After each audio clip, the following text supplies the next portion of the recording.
Assalamualaikum warahmatullahi wabarakatuh. Halo teman-teman, kembali lagi di channel saya. Di sini kita akan belajar bersama mengenai materi kimia dasar, yakni kita akan membahas 4 pokok bahasan. Yang pertama, kekuatan asam basa.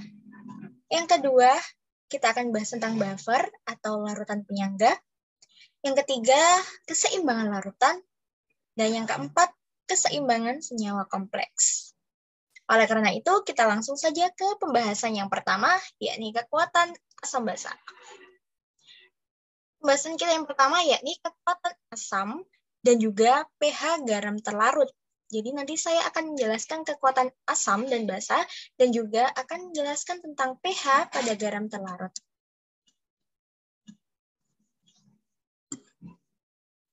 Nah, kekuatan asam dan pH garam terlarut. Asam dapat diketahui dari kemampuannya mendonorkan proton pada senyawa lain. Itu artinya semakin banyak mendonorkan proton, maka kekuatan asamnya juga akan semakin tinggi. Kekuatan asam juga dipengaruhi oleh molekul pelarut dan terlarutnya, suhu, dan juga struktur molekul dari suatu asam tersebut. Nah, kita berbicara tentang suatu senyawa. Apabila suatu senyawa kita larutkan dalam air, maka senyawa tersebut akan mengalami proses pelarutan.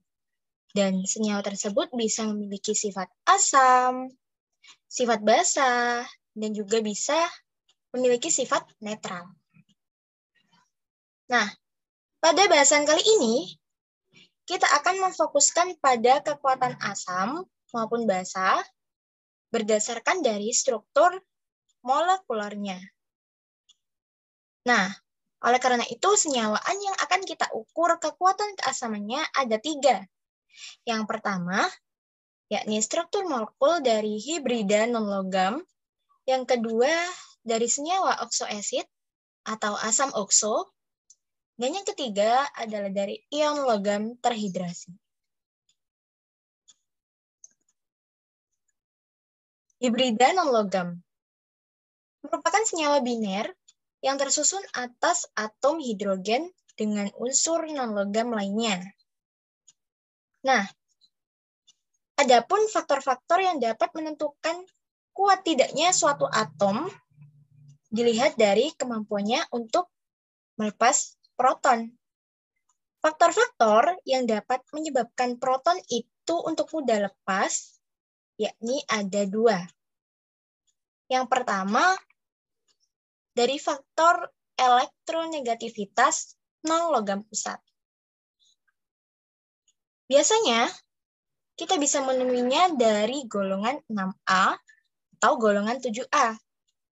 Nah, dari kiri ke kanan, kita bisa lihat dari sistem periodik unsur. Dari kiri ke kanan, elektronegativitas akan meningkat.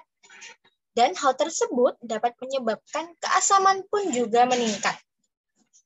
Kemampuan dalam menarik elektron akan membuat senyawa tersebut memiliki kepolaran yang tinggi hingga membuat elektron menjadi lebih mudah lepas. Kita contohkan pada suatu senyawa F dan H.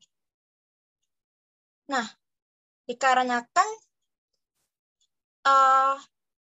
senyawa dari F ini memiliki keelektronegativitas yang tinggi, sehingga keasamannya pun juga tinggi.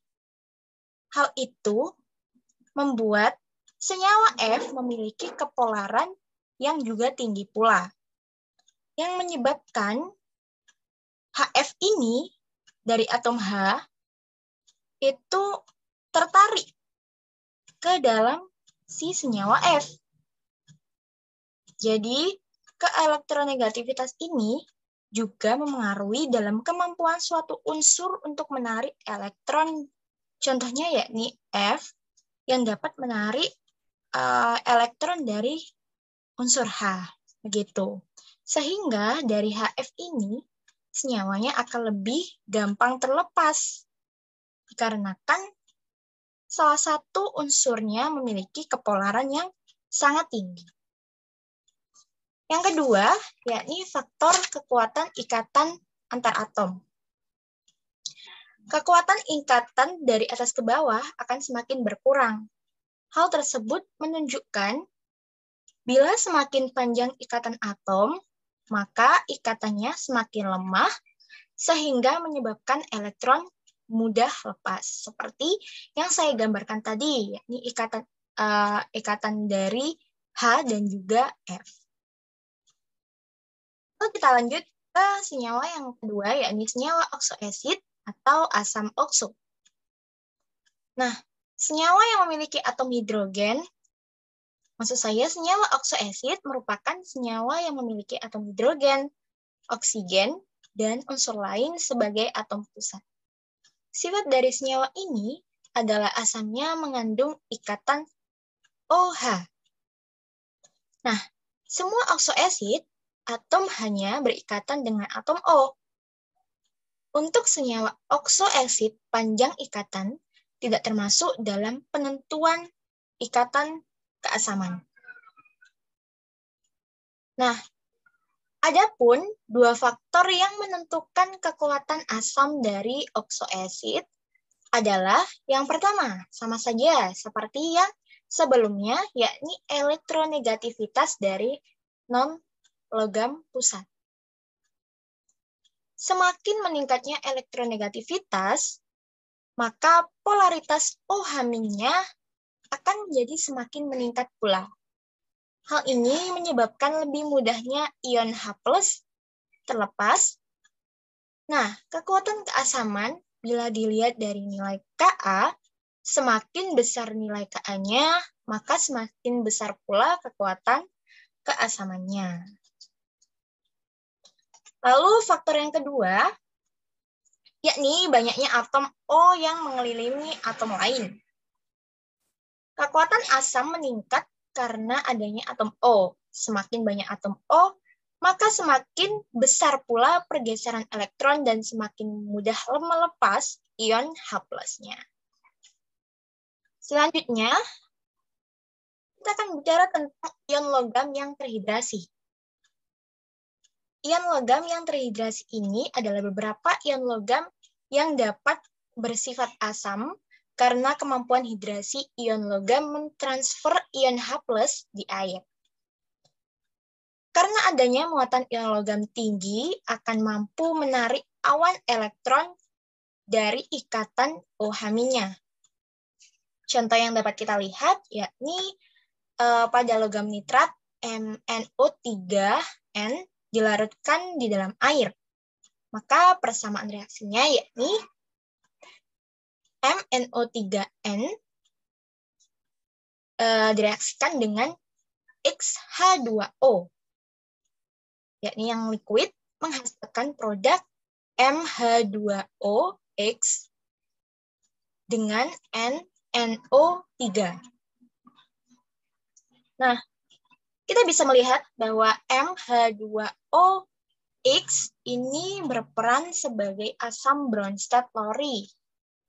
Nah, pada produk ini dia mendonorkan satu ion H+-nya. Karena muatan yang tinggi berada pada logam, maka ion logam mampu menarik lawan elektron dari ikatan OH-nya dari molekul air.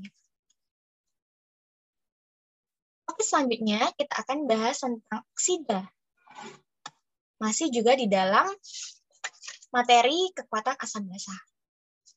Oksida dibagi menjadi 3, yakni yang pertama, oksida asam, yang kedua, oksida basa, yang ketiga, oksida amfoter. Apa sih oksida asam? Oksida asam adalah oksida yang ketika bereaksi dengan molekul air, ia akan menghasilkan asam. Contoh reaksi antara oksida asam dan air. Yang pertama yakni CO2 direaksikan dengan H2O atau air, maka akan menghasilkan H2CO3. Kemudian contoh reaksi yang kedua, yakni SO3, direaksikan dengan air, maka akan menghasilkan H2SO4. Dan contoh yang ketiga, N2OS, direaksikan dengan air, akan menghasilkan 2HNO3. Nah, produk yang dihasilkan ini adalah semuanya bersifat asam. Oleh karena itu, oksida ini dinamakan oksida asam karena ketika bereaksi dengan molekul air, ia akan menghasilkan asam. Oksida non-metal pada asam ini di mana angka oksidanya tinggi, maka ia pasti termasuk asam. Contohnya seperti N2O3, SO3, dan Cl2O7. Kemudian, adapun oksida non-metal di mana angka oksidanya lemah, maka dia tidak bisa dikatakan asam, seperti halnya CO dan NO. Kemudian ada oksida basa, oksida yang ketika bereaksi dengan air akan menghasilkan basa. Semua logam alkali dan logam alkali tanah adalah basa, kecuali BeO. Nah, contoh reaksi antara oksida basa dan air ini adalah N2Na2O direaksikan dengan H2O menghasilkan 2NaOH.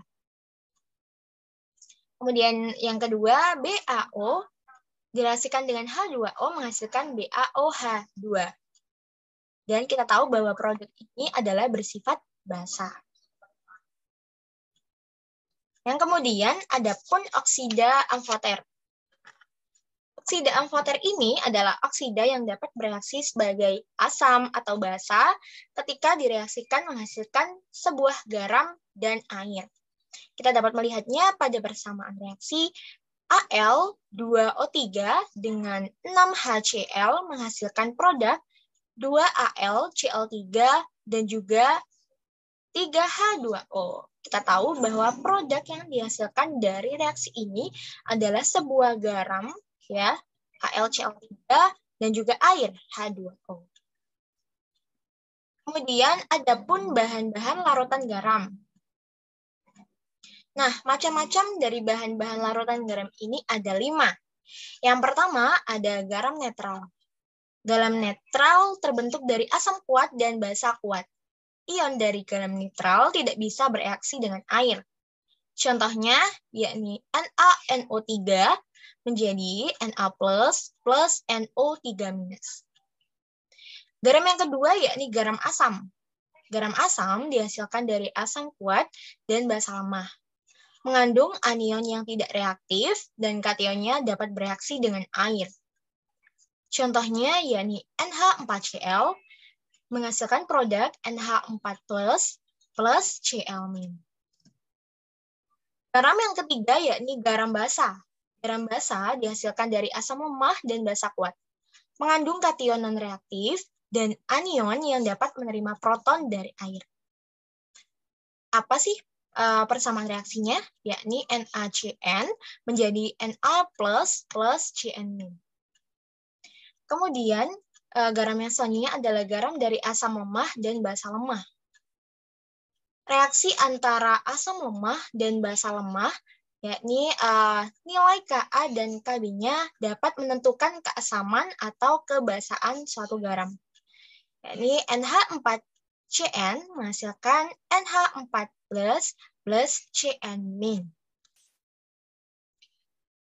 Kemudian bahan-bahan larutan garam yang terakhir adalah garam dari amfoter anion, yang terbentuk dari basa kuat dan anion dari asam poliprotik.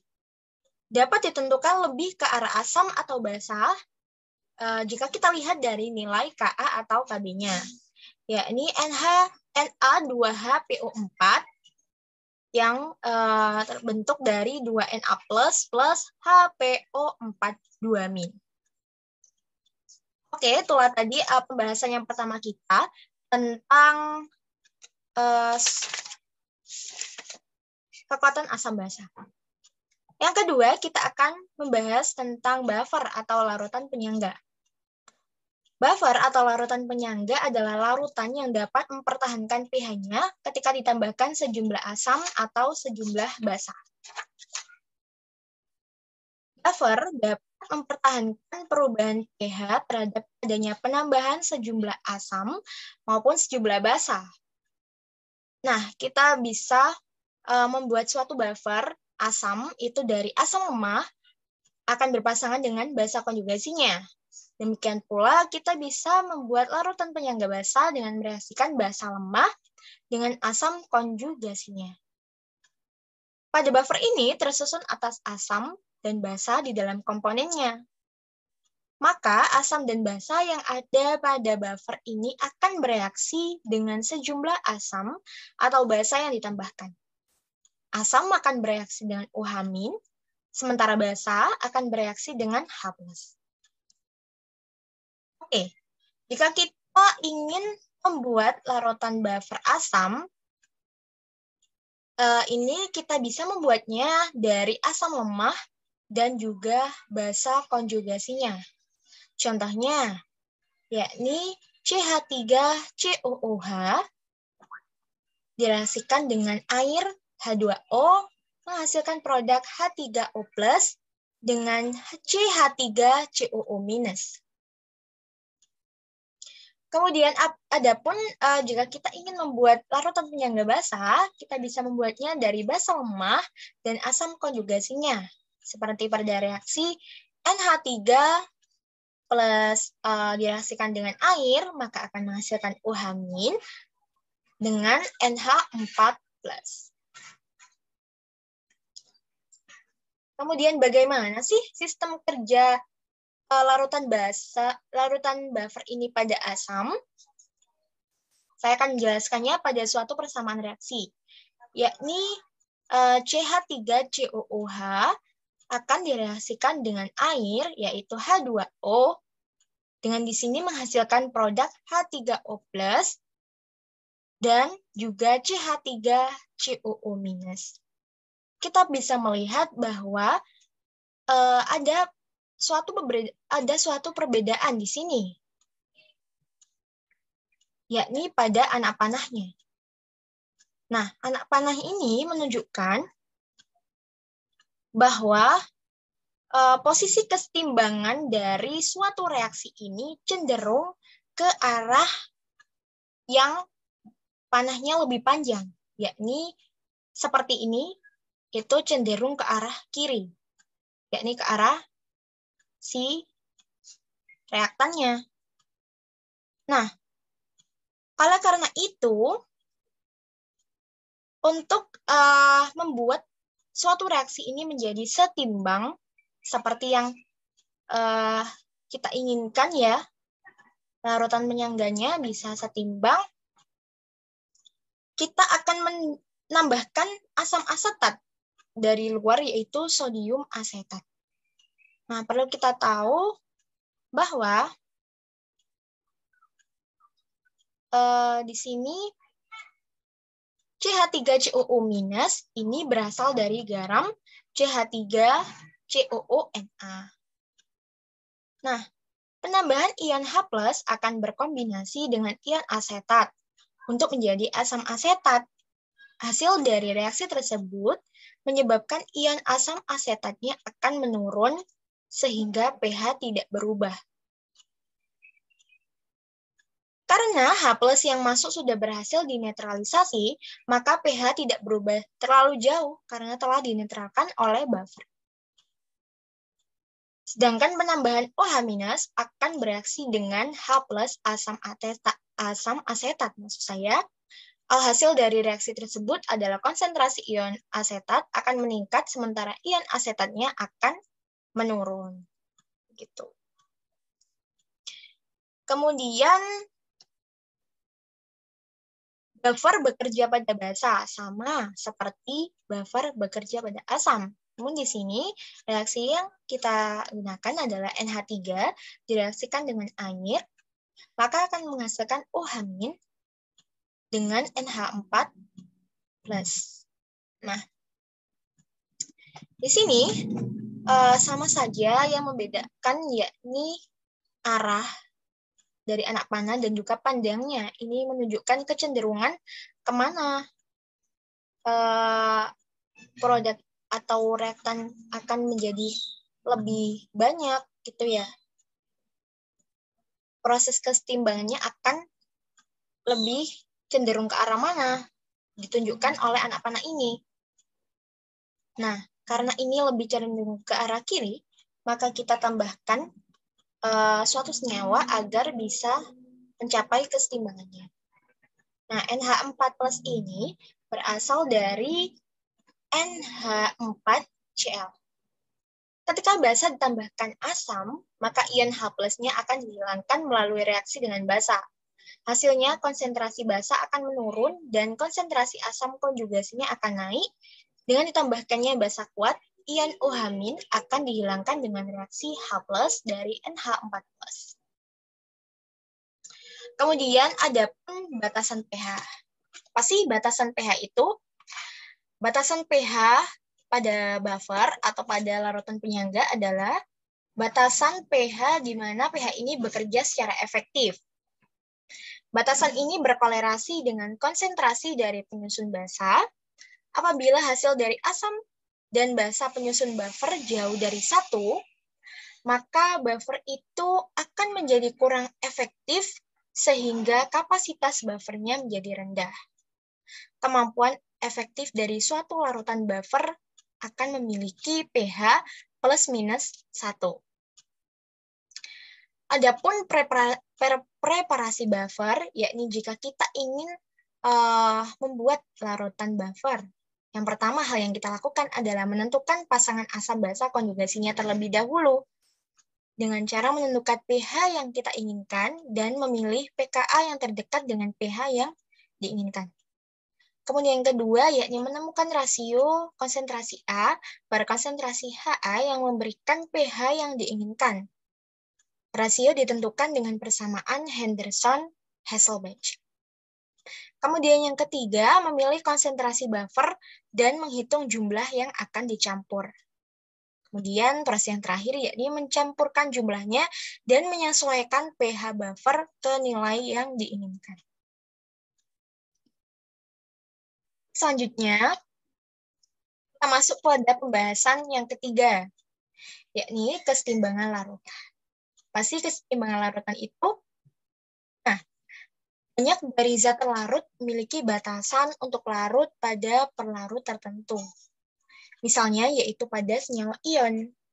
Ketika senyawa ion terlarut dalam air, maka senyawa ion akan mengalami ionisasi untuk menjadi ion-ion penyusunnya. Ketika suatu ion dilarutkan dalam air dalam jumlah berlebih, maka larutan akan menjadi jenuh. Dan ketika larutan tersebut telah menjadi jenuh, maka di dalam larutan tersebut akan ada dua bentuk senyawa ketika larutan sudah dalam bentuk kesetimbangan, yakni senyawa padatan dan senyawa ion.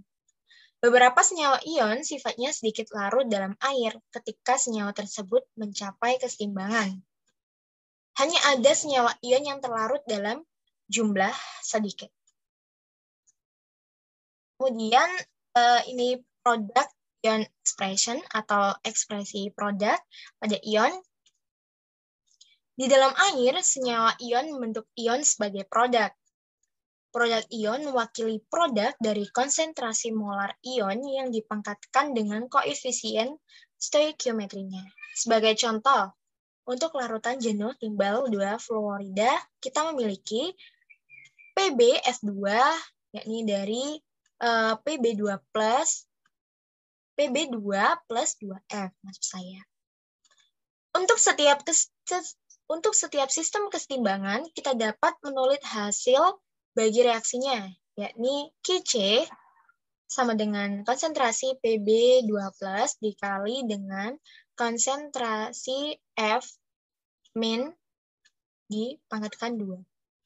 Kemudian dari situ pindah ruas, ya, perhitungan QSP-nya jadi Qc PbF2 sama dengan Pb2 plus dikali F.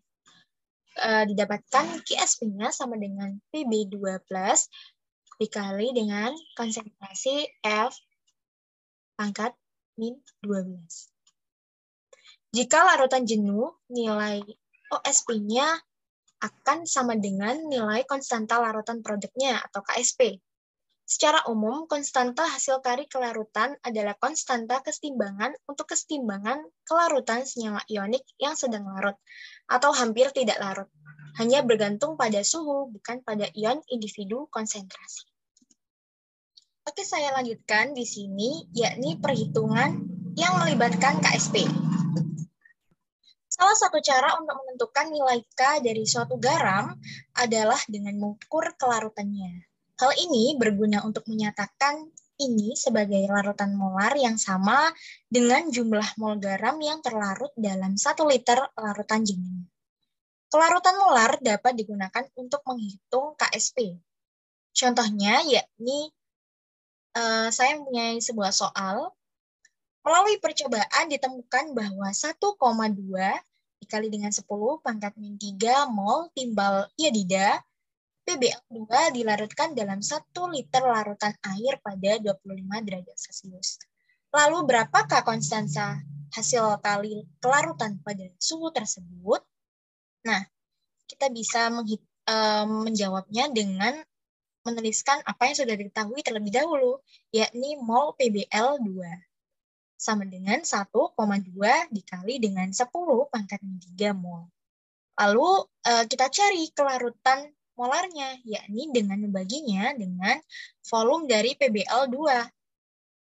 Kelarutan molar PbL2 sama dengan mol dari PbL2 dibagi dengan si volumenya, yakni kita menghasilkan hasilnya 1,2 dikali dengan 10 pangkat min 3 mol. Kemudian kita hitung kesetimbangannya dengan memasukkannya pada mula-mula, lalu reaksinya seperti apa, dan menghasilkan suatu kesetimbangan, yakni dari Pb2 plus 1,2 dikali 10 pangkat min 3, kemudian dari 2L min, yakni 2,4 dikali dengan 10 pangkat min 3. Lalu kita bisa menghitung nilai KSP-nya.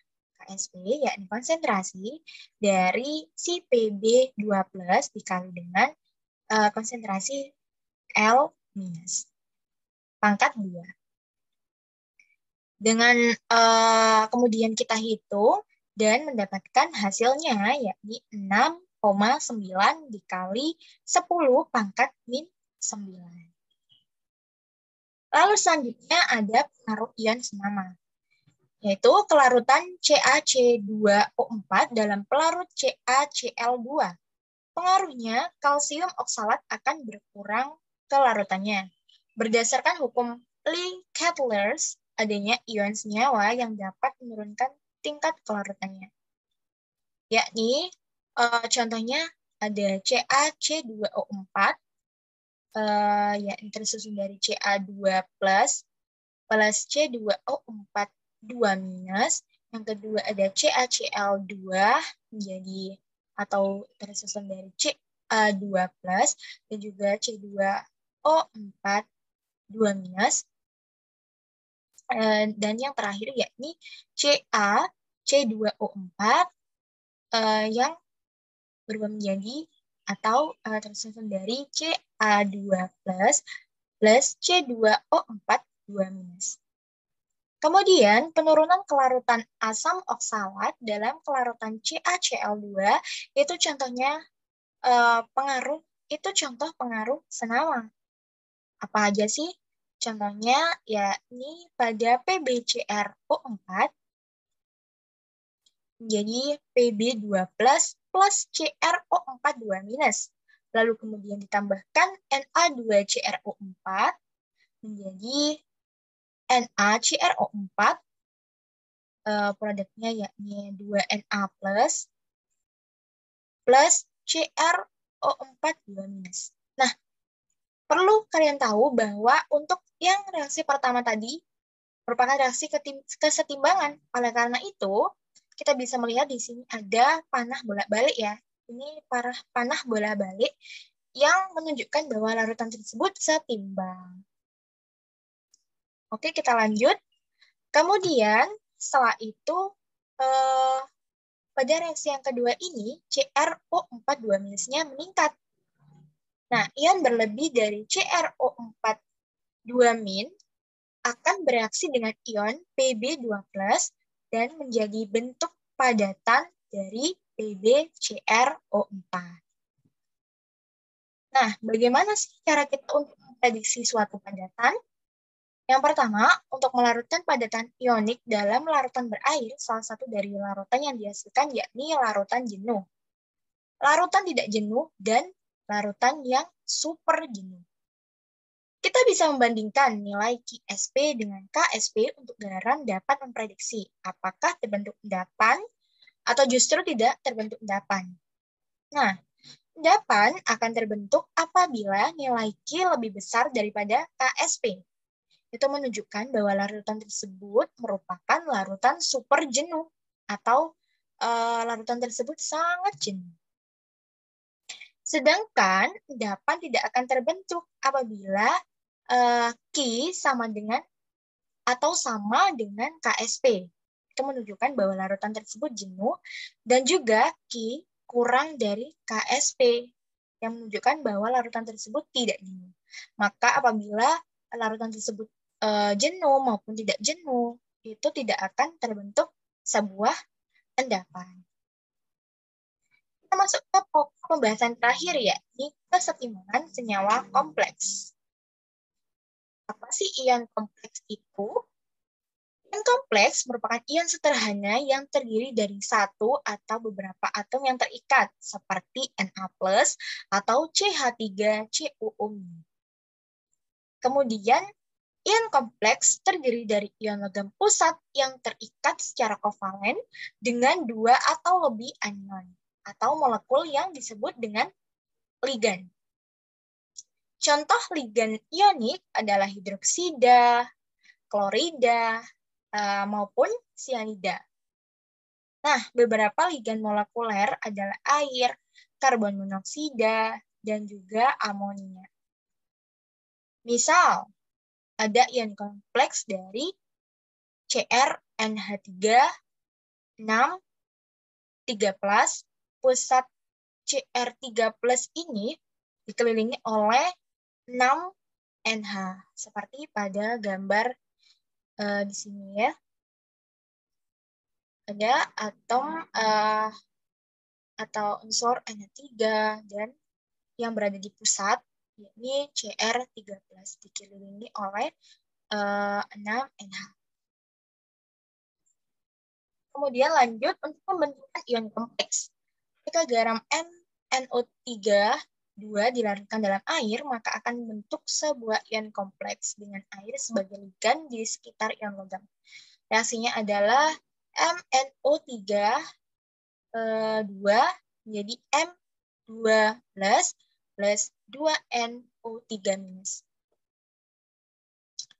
Kemudian senyawa kompleksnya yakni MnO32 plus 4H2O menjadi menjadi MH2O 4 plus 2NO3-. Dalam banyak kasus, ketika kita memperlakukan kation terhidrasi ini dengan larutan ligan lain, maka molekul yang terikat akan diganti. Misalnya, ion M2+ terhidrasi, MH2O 4 membentuk ion amonia, MNH3 4 dalam NH3 cair. Reaksinya adalah MH2O 4 ditambah atau direaksikan dengan 4NH3 menjadi MNH3 4 dan M4H2O.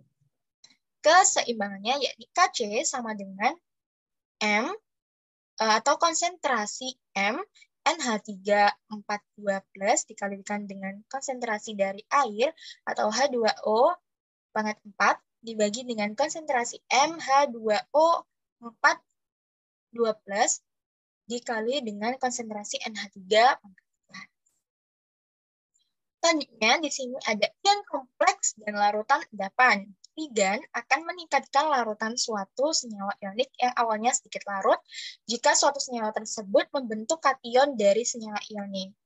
Contoh reaksinya di sini adalah FeS dengan air atau H2O menjadi Fe2+ plus HS- plus OH- dengan Ksp sama dengan 8 kali 10 pangkat min 16. Itu pangkat ya.